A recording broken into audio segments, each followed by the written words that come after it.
Learning Planet Institute. De redonner du pouvoir aux citoyens en leur faisant comprendre que leur voix compte déjà et que en fait, c'est la somme de ces petites expériences et de ces petites rencontres avec le vivant qui créent les grandes histoires et qui créent ces connaissances que malheureusement on est en train de perdre. Bonjour à toutes et à tous, je m'appelle Bertie Desborderies et vous écoutez le podcast Pouvoir d'apprendre, pouvoir d'agir du Learning Planet Institute. Être acteur de la société, c'est d'abord être acteur de ses apprentissages. L'éducation a pour objectif de promouvoir l'égalité des chances et l'épanouissement de chacun. Mais elle s'apparente souvent à un système subi qui sanctionne plutôt qu'il n'émancipe.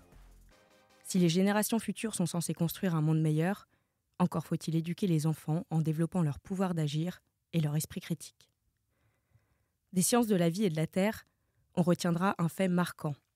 Pour toute personne au collège avant 2016, il y avait cette scène, le plus souvent une professeure en blouse blanche, qui invite enfin les élèves à passer de la théorie à la pratique, en dépeçant, le plus souvent, une souris sur une planche de dissection, pratique aujourd'hui supprimée par le ministère de l'Éducation. Un apprentissage en labo dont tout collégien se souvient, qui peut poser quelques questions sur nos façons d'apprendre, d'appréhender le vivant. Aujourd'hui, je discute avec une dame qui s'occupe davantage de l'animal vivant, qui agit en réagissant au monde qui le stimule, la dame aux corneilles. Et non, ce n'est pas Barbara, mais Stécie Algrin. Stécie, bienvenue, bonjour. Bonjour, merci beaucoup pour l'invitation. Tu as dit dans une de tes newsletters, je ne vais pas vous parler d'Edith Piaf et de son nom d'oiseau. Du coup, désolée, je n'ai pas pu m'en empêcher. Mais cela me donne envie de te poser une question. C'est quoi la différence entre un corbeau et une corneille ? Alors, il y en a plein, mais je pense que la plus marquante, c'est un peu la démarche, dans le sens où une corneille, elle marche un peu comme nous, elle se dandine, alors qu'un corbeau a tendance à plus sautiller.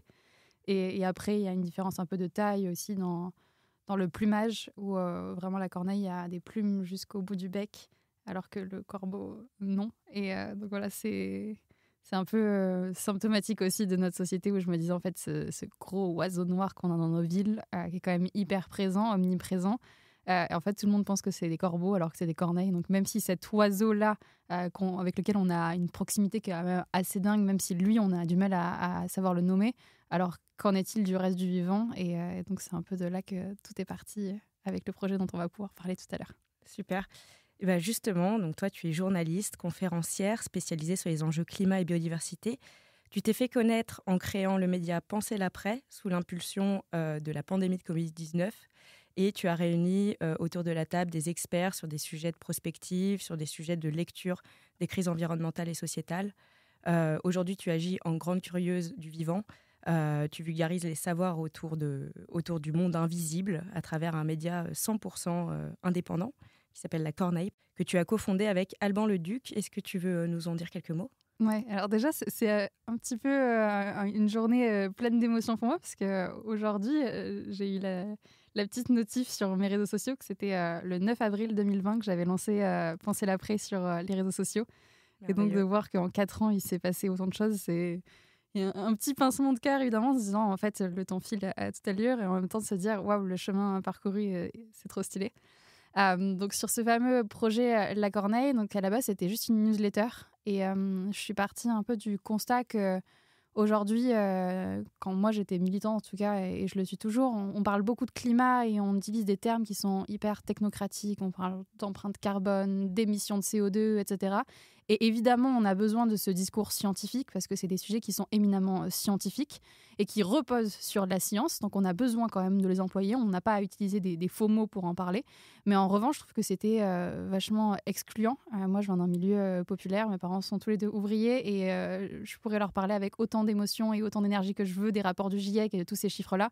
Globalement, on n'en a rien à faire, en fait, parce que c'est pas ça qui me motive. Et même moi, c'était pas ça qui me mobilisait. J'entends beaucoup de personnes qui nous expliquent à quel point elles ont été bouleversées, traumatisées par les rapports du GIEC. Moi, je les lis avec attention parce que c'est des ressources qui sont hyper essentielles quand on veut faire comprendre en fait, la réalité de la question climatique. Mais moi, ça me fait pas ressentir toutes ces choses que je ressens quand je parle du vivant. Et en fait, c'est là que tout remonte quand on parle de questions environnementales. Moi, j'ai grandi avec quand même des voix qui sont assez mythiques sur le vivant, avec Nicolas Hulot, dans Ushuaïa Nature et David Attenborough avec Blue Planet. Et c'est ces gens-là, en fait, qui m'ont ouvert des portes et des fenêtres qui étaient quand même assez inaccessibles pour moi. Parce que quand on habite dans une ville avec 14 000 habitants, un petit bled du sud de la Provence, on ne se doute pas et on n'a pas en tête qu'il existe toutes ces choses sur la planète. Et aujourd'hui, c'est un peu ce que je me dis. On n'a pas eu de relève, on n'a pas eu de passage de flambeau entre ces grands conteurs du vivant et une nouvelle génération d'activistes / journalistes qui, en fait, à force de vouloir se crédibiliser sur les enjeux environnementaux, sont tombés un peu dans ce piège à nouveau d'un élitisme sur ces sujets-là, en reléguant tout ce qui relève du sensible, de l'émerveillement, de l'émotion, finalement, à la sphère de l'intime, du privé, et parfois la sphère même des classes plus populaires, donc des gens qui ne maîtriseraient pas les sujets au point de pouvoir en parler avec des grands mots et des grandes phrases. Donc moi, je me dis, en fait, j'ai envie de réempouvoirer aussi tous les citoyens, de leur dire, vous avez toutes et tous des histoires à raconter sur le vivant. J'ai commencé en racontant moi mes histoires à travers une newsletter parce que je trouve que c'est quand même un mode de communication qui est hyper personnel. On prend sa plume, on envoie ça directement dans la boîte mail des gens et puis on le fait humblement en se disant en fait il y a 500 personnes qui vont le lire, peut-être qu'il n'y en a que 40 qui vont voir le mail et puis c'était parti. Et aujourd'hui maintenant on a des articles, on a des vidéos en préparation et d'autres formats pour essayer de sortir des écrans également. C'est ça, j'ai l'impression que quand on lit la Corneille, t'es un peu une jambe sur, on va dire, le scientifique, où tu vas faire de la sensibilisation.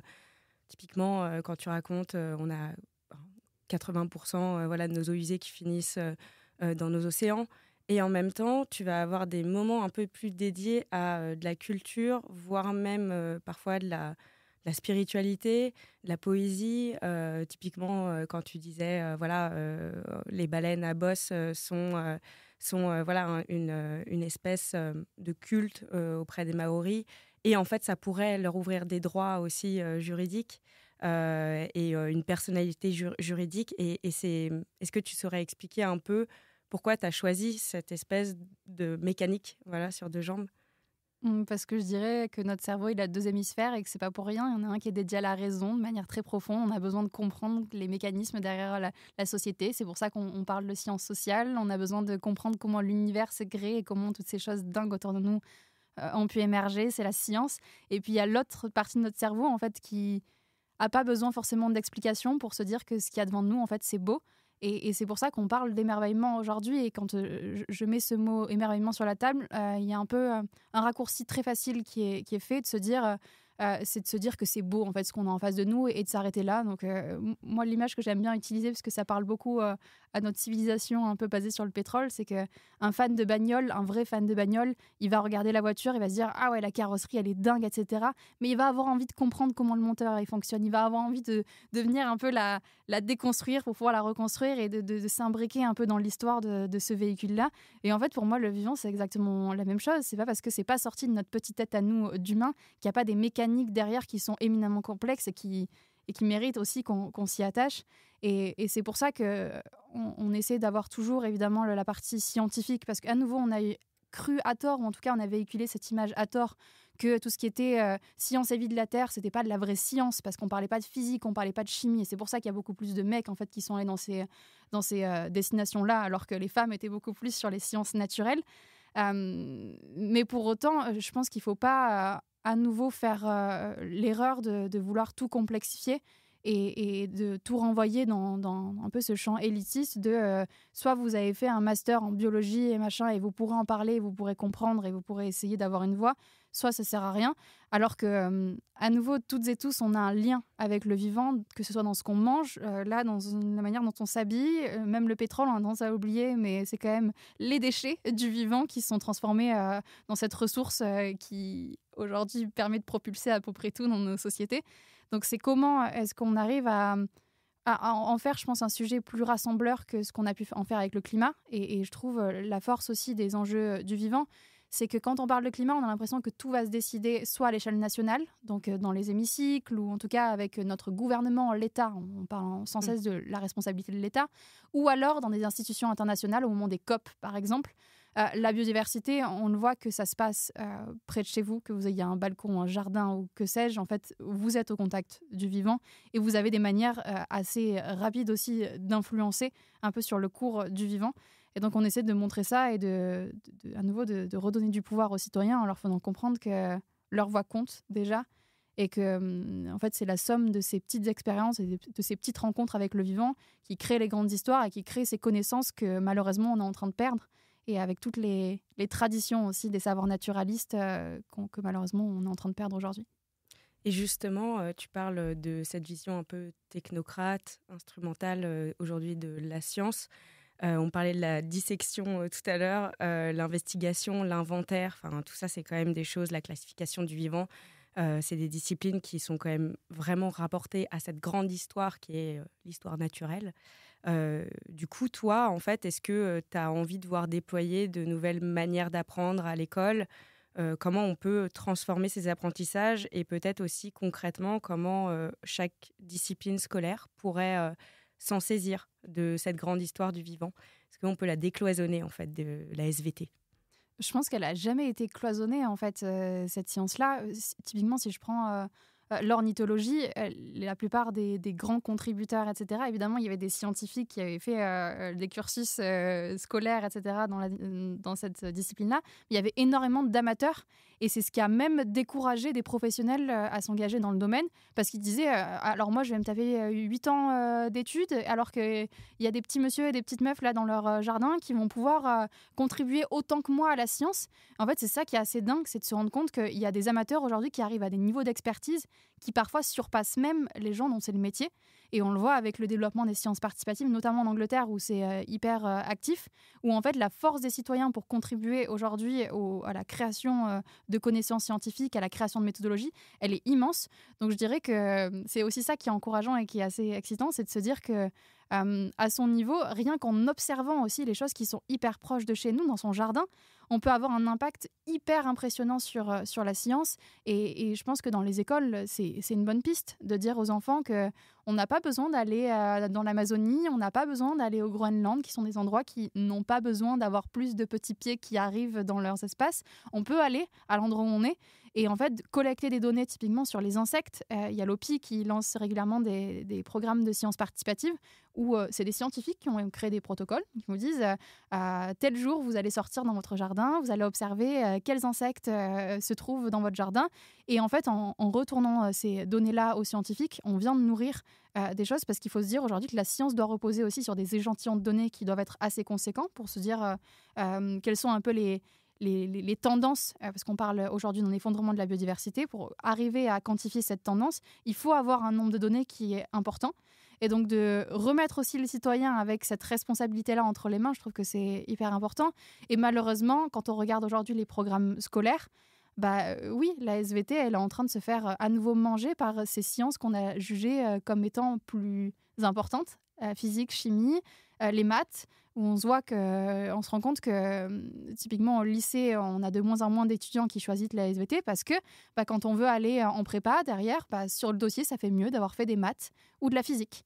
Donc comment est-ce qu'aussi, en fait, l'éducation nationale a ce rôle à jouer de re-rendre sexy aussi la SVT, et moi, c'est ce que j'essaie de faire typiquement sur la botanique, parce qu'on s'attarde beaucoup à nouveau aux insectes ou à des espèces emblématiques comme les ours polaires, les lions, etc. Évidemment, toute cette partie-là du vivant est très mal en point et on a besoin d'en parler. En revanche, il y a toute cette partie végétale aussi qu'on a totalement oublié, parce qu'on se dit non seulement on a moins d'empathie parce qu'on ne peut pas communiquer, on n'a pas ce truc de... Il y a un cœur qui bat, il y a un truc dans le regard qui nous fait penser à nous ou autre. Une plante, c'est des pétales, c'est des feuilles, etc. On se dirait, dans tous les cas, ça va mourir, c'est pas grave, ça va suivre un cycle. Donc comment est-ce qu'on re-rend ces disciplines un peu sexy, et comment est-ce qu'on va le faire ? Je pense qu'à nouveau, l'éducation nationale a un rôle à jouer. Les scientifiques aussi ont un rôle à jouer hyper important, tout comme on a pu l'avoir sur le climat avec des figures un peu comme ça, assez charismatiques, scientifiques qui ont pris la parole dans les médias, qui sont allés s'exprimer dans les écoles. Je pense qu'on a des chercheurs, des naturalistes, des botanistes qui ont cette parole-là à porter. Et je parle notamment de Marc-André Sellos, qui arrive à faire un travail de vulgarisation assez phénoménal sur la question des sols, alors que les sols, globalement, si on mentionne ce sujet à n'importe qui, il n'y a pas plus chiant. Mais lui, en fait, il arrive avec un peu sa panoplie d'histoires, d'anecdotes et toute l'histoire qu'il nous raconte à nous faire comprendre que c'est pas juste un amoncellement de petits cailloux et de grains de sable les uns avec les autres. En fait, c'est quelque chose qui nous dépasse en termes de nombre de bactéries, etc. Et dans l'invisible, il y a un truc aussi qui doit être fascinant. Et il y a une anecdote que j'ai lue dans un bouquin, et que je trouvais assez marrante aujourd'hui, typiquement la géologie, on trouve toute sa chiance qu'on se dit c'est l'étude des cailloux quoi. Bah ouais, mais si je te disais que les cailloux en fait c'est un peu comme des êtres vivants et que en fait ils pourraient se reproduire, etc., et que en fait c'est eux qui ont constitué nos montagnes. En fait c'est la manière dont on raconte aussi qui va permettre je pense de débloquer un peu des passions et de faire se rendre compte que en fait derrière ce petit caillou il y a 120 millions d'années ou que sais-je, tu vois, qui s'est passé quoi. Et c'est quelque chose que toi, tu fais très bien parce que tu es passionné, parce que tu es émerveillé et qu'en fait, on a un peu perdu cet émerveillement-là en ajoutant et en surajoutant en fait au vivant, cette science en fait du vivant qui était de la classification et qui était de la hiérarchisation. Et c'était ça en fait la définition d'un botaniste à l'époque. C'était plus du tout juste d'observer, c'était de classifier et d'hiérarchiser. Ouais, clairement. Et d'ailleurs, tout à l'heure, tu parlais un petit peu des biais inhérents un peu à la discipline. J'étais tombée sur ce chiffre de 64% de femmes dans les disciplines, comme tu disais, des sciences de la vie et de la terre et de l'univers. C'est pas commun, en effet, dans les sciences. Est-ce que tu saurais expliquer ça plus rationnellement Typiquement dans les SVT, c'est parce que on a relié ça un peu à la sensibilité, s'attarder à l'étude des plantes, etc. C'était presque comme si on abordait la science avec un certain manque d'ambition, presque. On se disait, la Terre, c'est bon, on a fait le tour, alors que s'intéresser à l'univers et à l'explorer, la Lune, ça, c'est tellement plus intéressant. Et on le voit avec les chiffres. On a envoyé plus de mecs sur la Lune que dans les profondeurs de nos océans. Et on se dit, mais c'est délirant. Et aujourd'hui, ça nous pose énormément de soucis. C'est-à-dire qu'on se rend compte qu'on commence à avoir des problèmes, justement, dans la compréhension de nos écosystèmes, dans la compréhension de la complexité de notre planète, du fait d'un manque d'investissement aussi dans la compréhension de notre propre planète.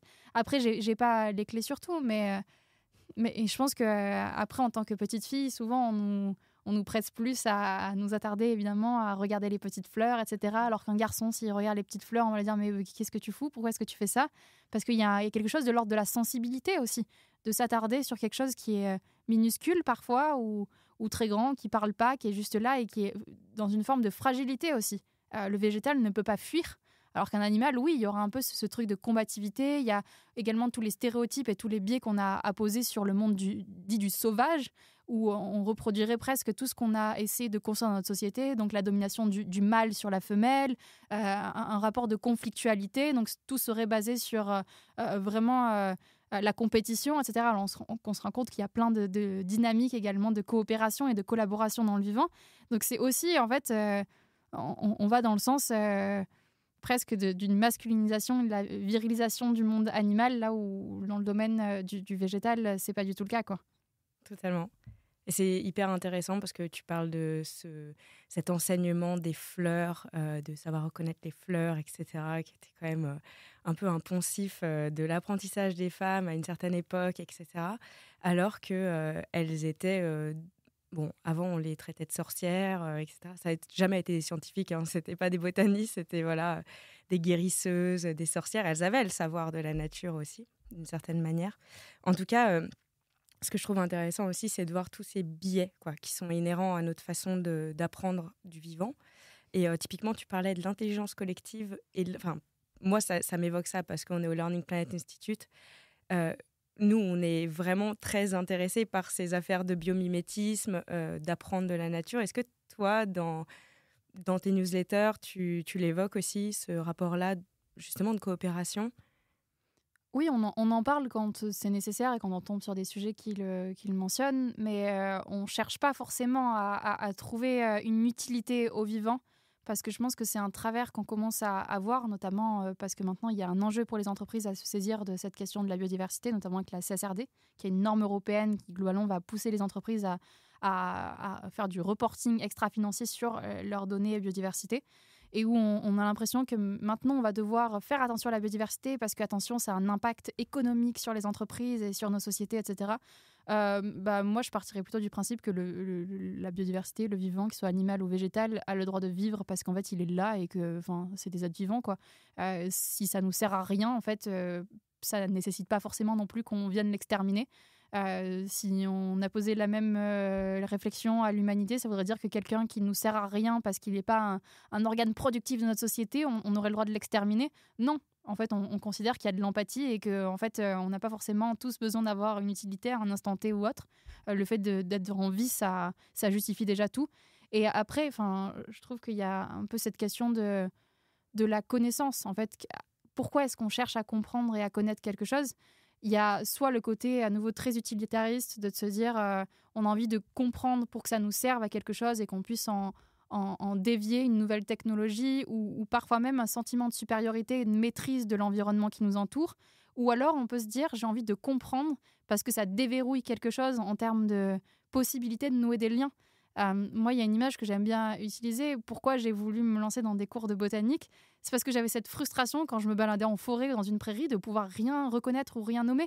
Et pour moi, c'est un peu comme quand vous rentrez dans un métro parisien, où vous avez cette foule d'anonymes face à vous qui est un peu angoissante, etc., où vous vous sentez hyper seul. Si vous rencontrez le visage de quelqu'un que vous connaissez ou d'un pote ou d'un proche parent ou autre, il y a ce truc rassurant. C'est que vous avez une accroche un peu dans ce monde-là et vous dites je peux commencer à démarrer une conversation. Avec le vivant, c'est exactement la même chose. À partir du moment où vous êtes incapable de nommer quoi que ce soit, vous ne pourrez jamais nouer une relation et vous ne pourrez jamais connaître l'histoire de cette autre partie du vivant qui partage la planète avec nous, quoi. Complètement. Et ça, moi, je trouve que ça m'évoque un petit peu une parole de Michel Serres qui disait on se donne beaucoup d'honneur en disant qu'on est prédateur, quoi, de la nature, parce que peut-être qu'à un moment donné, même en disant qu'aujourd'hui, on n'est plus dans, en gros, un paradigme de maître et possesseur de la nature, pour reprendre la formule un peu consacrée de Descartes, et que maintenant, on serait plus comme des gardiens. Mais là encore, même en étant comme des gardiens, on est encore dans des figurations très anthropocentrées, quoi. Mais juste se dire, je connais, on est en symbiose, et tout comme ce que tu disais tout à l'heure, on peut apprendre en fait de ce qui est très proche de nous. Il n'y a pas besoin d'aller, au bout de la terre en fait pour se sentir en symbiose et apprendre de la nature. Je trouve ça assez humble pour revenir à ce mot un peu humus, quoi, plutôt que homo. Mais c'est vraiment formidable, quoi. Et justement, en fait, tu parlais tout à l'heure un peu de la technique et du fait que, mine de rien, aujourd'hui, on parle beaucoup de technologie responsable, comment trouver aussi faire de l'innovation responsable pour pouvoir protéger les écosystèmes, faire de la reforestation, faire la géo-ingénierie, etc. Comment ça se fait que ce soit ça qui fascine autant et pas forcément le vivant, en fait? Pourquoi, en fait parce qu'il y a un côté où ça met en avant notre supériorité, soi-disant naturelle d'humain et toutes nos capacités intellectuelles et notre capacité à innover. Et de l'autre, c'est à nouveau faire preuve d'humilité, comme tu le disais, et de comprendre qu'en fait, il y a déjà énormément de solutions qui sont présentes dans le vivant et que le vivant ne nous a pas attendus pour tout ça. Un des exemples que j'utilise assez régulièrement, j'ai eu la chance de bosser avec une chercheuse quand j'étais étudiante à Sciences Po, qui travaille sur l'adaptation dans les îles des Comores. Donc, où il y a une question d'érosion du littoral avec la montée des eaux, etc.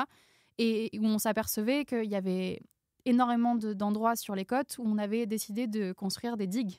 Donc vraiment, là, c'est un peu le symbole de la technicité face un peu à la brutalité des éléments, à la force de l'océan et la mer.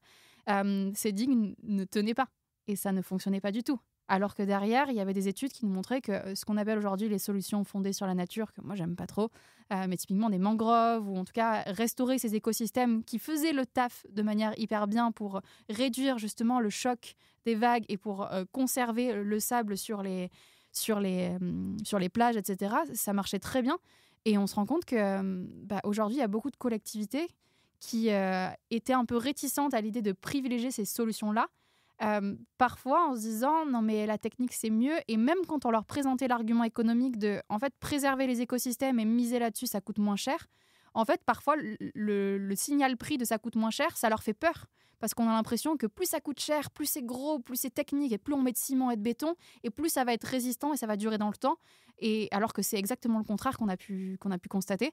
Donc c'est aussi comment est-ce qu'on vient, je pense, dénouer un espèce de rapport à la technologie, qui est vachement imbriqué déjà dans nos imaginaires à nous, mais aussi dans l'imaginaire de nos institutions, qui ont l'impression que en fait, pour justifier de l'efficacité de quelque chose, il faut que ce soit gros, lourd et très cher. Complètement. Juste une petite question sur pourquoi c'est, quand tu disais ces technologies naturelles que sont je sais pas, la laisse de mer, la mangrove, etc. Tu disais j'étais pas trop pour. C'est plus le terme, les trucs solutions fondées sur la nature.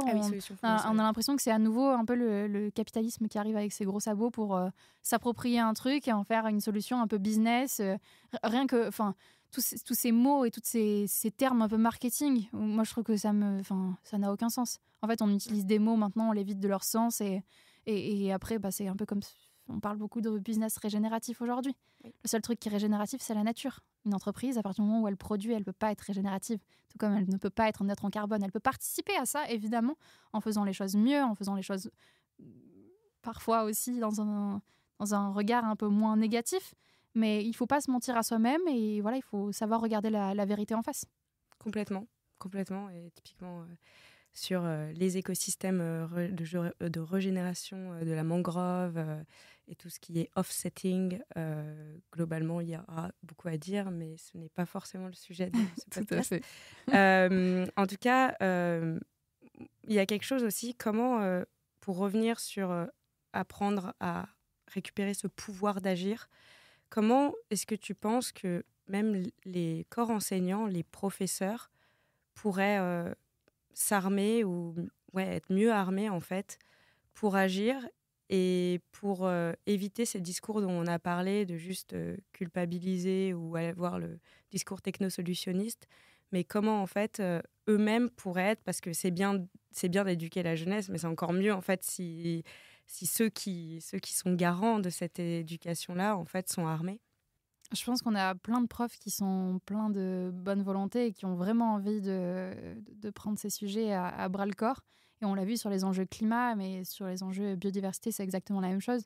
Malheureusement, quand on est prof en primaire ou même en collège ou en terminale, soit on a une classe à gérer et en fait sur toutes les matières. Et en fait, ça nécessite d'avoir un niveau quand même assez balèze. Moi, j'ai un profond respect pour ne serait-ce que les profs de primaire qui doivent jongler entre toutes ces matières-là et nous inculquer les bases pour comprendre comment nous, un petit être, on est censé se positionner dans le monde. Sur les autres niveaux, je pense au collège ou au lycée, en fait, on est là à jongler avec les agendas pour faire rentrer le minimum syndical d'heures de mathématiques, d'heures de français, où on se dit c'est ça en fait le plus important, donc on relègue au second plan les questions de sciences et vie de la Terre.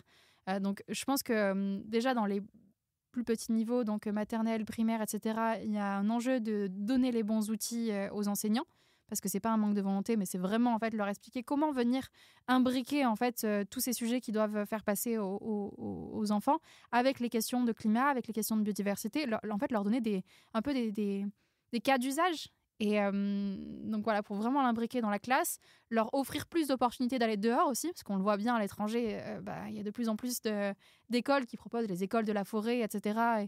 Et en fait, on remplacera jamais avec quelque chose froid et dans la classe l'expérience qu'on peut se faire du monde quand on va mettre les mains dans la boue et quand on va se salir les chaussures en allant courir dans la forêt. Ça, on pourra jamais le remplacer. Problème étant que oui, il y a quelques écoles alternatives en France. Il faut regarder les frais de scolarité. J'ai regardé à Paris, c'est entre 5 et 20 000 euros. Quel parent aujourd'hui, des classes populaires, etc., ou des classes moyennes, peut se permettre de mettre 5 à 20 000 euros pour une année scolaire d'un enfant ? C'est inadmissible. Et moi, je n'ai pas envie que ce sujet de relations vivants, etc., ce soit à nouveau un truc discriminant qui soit accessible uniquement à une élite, alors qu'on le voit déjà rien que dans l'endroit où on vit. On a plus facilement accès à la nature quand on est riche, en fait.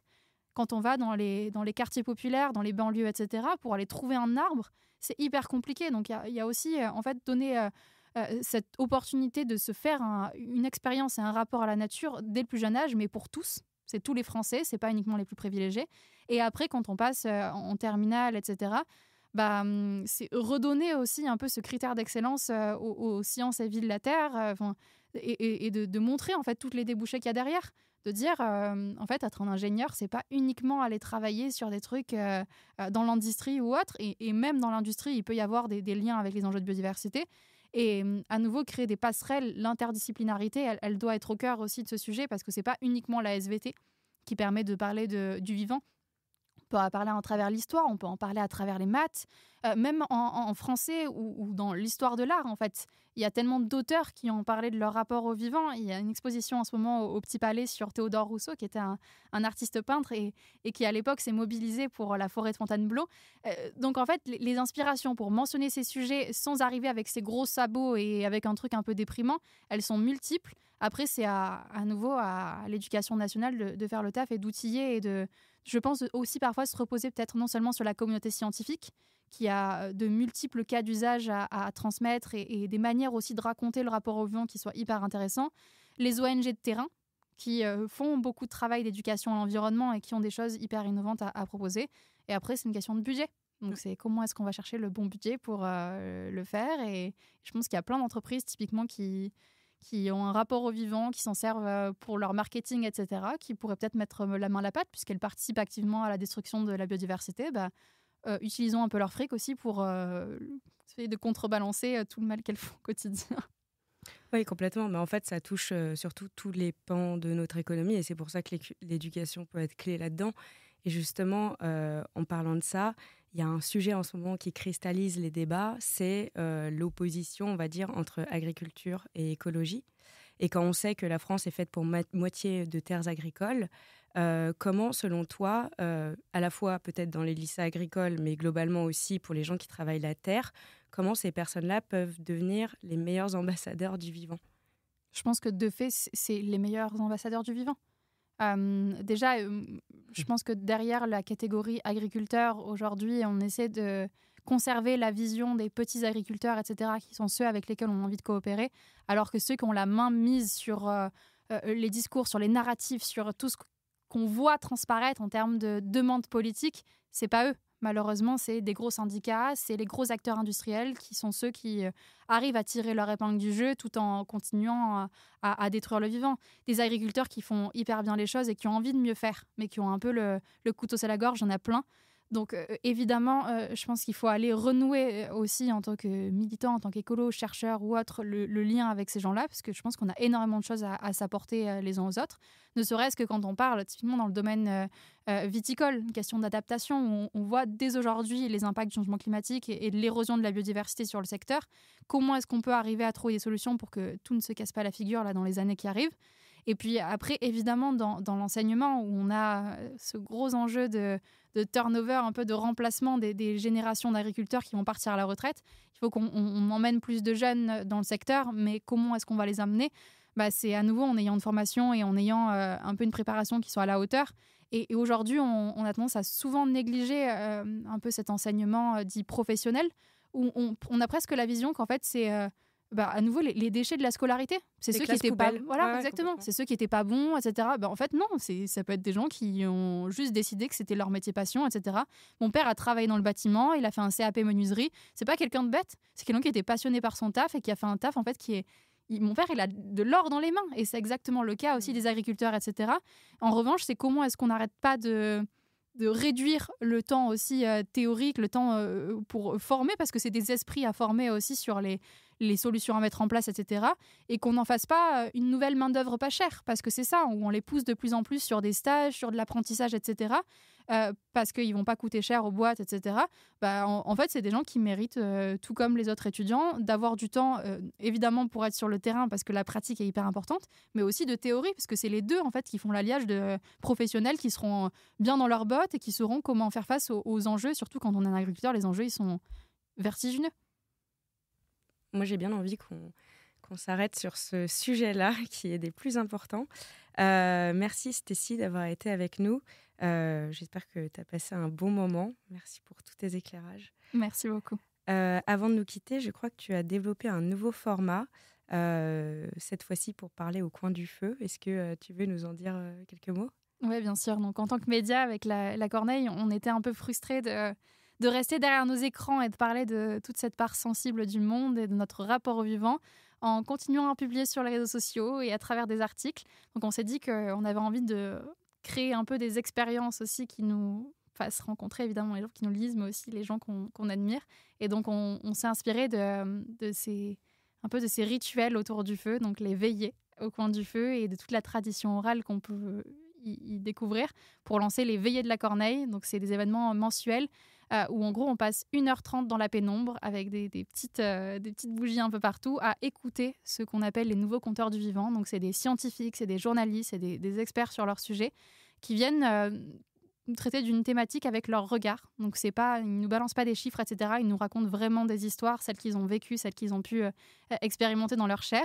Et donc, on fait ça tous les mois ici à Paris. Pour le moment, on espère aller ailleurs. Et donc, la prochaine, ce sera le 28 mai. Donc, c'est chaque dernier mardi du mois. Une belle preuve que la science peut être un lieu d'émerveillement. Merci à toutes et tous de nous avoir écoutés. Je vous donne rendez-vous pour le prochain épisode avec mon amie Étienne Carlène, qui recevra Afef Messada, conteuse et formatrice à l'art oratoire. D'ici là, vous pouvez retrouver l'ensemble de nos activités sur notre site internet learningplanetinstitute.org et écouter nos podcasts disponibles sur toutes les plateformes. À très bientôt. Learning Planet Institute.